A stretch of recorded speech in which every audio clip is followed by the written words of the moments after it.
1991ರಲ್ಲಿ ಕನ್ನಡದಲ್ಲಿ ಒಂದು ಮೂವಿ ಬರುತ್ತೆ, ಪ್ಯಾನ್ ಇಂಡಿಯಾ ಮೂವಿ. ಅದು ಯಾವ್ದು ಗೊತ್ತಾ? ಶಾಂತಿ ಕ್ರಾಂತಿ.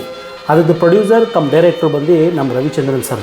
ನೀವು ಅಂದ್ಕೊಳ್ಳಿ, 1991ರಲ್ಲಿ ಆ ಕಾಲದಲ್ಲೇ ಪ್ಯಾನ್ ಇಂಡಿಯಾ ಮೂವಿ ಮಾಡಿದ್ದಂಥ ನಮ್ಮ ರವಿಚಂದ್ರನ್ ಸರ್ ಅಷ್ಟು ದೊಡ್ಡ ಬಜೆಟ್ ಹಾಕಿ ಮೂವಿ ಮಾಡಿದರು. ಅಂದ್ಕೊಳ್ಳಿ, ಇವಾಗಿನ ಪ್ರೆಸೆಂಟ್ ಆ ಬಜೆಟ್ ಎಷ್ಟಾಗುತ್ತೆ ಗೊತ್ತಾ? ಆಲ್ಮೋಸ್ಟ್ 100 ಇಂದ 150 ಕೋಟಿ ಆಗುತ್ತೆ. ಇವಾಗೆಲ್ಲ ಎಲ್ಲ ಡೈರೆಕ್ಟ್ರುಗಳಿಗೂ ಪ್ಯಾನ್ ಇಂಡಿಯಾ ಮೂವಿ ಮಾಡ್ತಾಯಿದ್ದಾರೆ. ಬಟ್ ಯಾವ ಥರ ಗೊತ್ತಾ? ಅದು ಮೂವಿನ ಮಾಡ್ತಾರೆ, ಅದಕ್ಕೆ ಡಬ್ಬಿಂಗ್ ಮಾಡ್ತಾರೆ, ಅದು ಪ್ಯಾನ್ ಇಂಡಿಯಾ ಮೂವಿ ಆಗುತ್ತೆ. ಬಟ್ ನಮ್ಮ ರವಿಚಂದ್ರನ್ ಸರ್ ಹಂಗೆ ಮಾಡಿಲ್ಲ.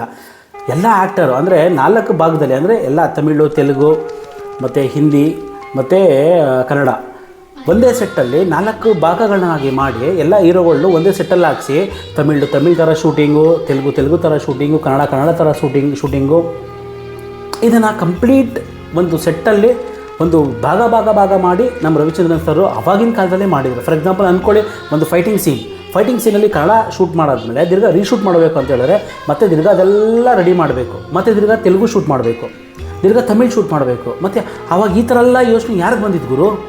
ಇವಾಗೆಲ್ಲ ಏನು ಮಾಡ್ತಾಯಿದ್ದಾರೆ ಗೊತ್ತಾ? ಜಸ್ಟ್ ಒಂದು ವಾಯ್ಸ್ ಡಬ್ಬಿಂಗ್ ಮಾಡಿ ಪ್ಯಾನ್ ಇಂಡಿಯಾ ಮೂವಿ ಅಂತ ಅನ್ಸ್ಕೋತಾ ಇದ್ದಾರೆ. ನಾನು ಯಾಕೆ ಇದನ್ನು ಇವಾಗ ಮಾತಾಡ್ತಾ ಇದ್ದೀನಿ, ಅಥವಾ ಇವಾಗ ಎಲ್ಲರೂ ಯಾಕೆ ಮಾತಾಡ್ತಾ ಇದ್ದಾರೆ ಅಂತ ಹೇಳಿದ್ರೆ, ಆವಾಗ ಈ ಮೂವಿ ಸಕ್ಸಸ್ ಕಂಡಿಲ್ಲ.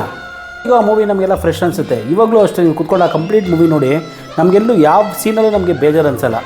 ಬಟ್ ಇವಾಗ ಆ ಮೂವಿ ಮತ್ತೆ ರಿಲೀಸ್ ಆಗಲೇಬೇಕು. ಯಾಕೆ ಅಂತ ಹೇಳಿದ್ರೆ, ಆವಾಗ ಸೋತಿದ್ದಂತಹ ರವಿಚಂದ್ರನ್ ಸರ್ಗೆ ಇವತ್ತು ನಾವೆಲ್ಲ ಗೆಲುವು ಕೊಡಲೇಬೇಕು.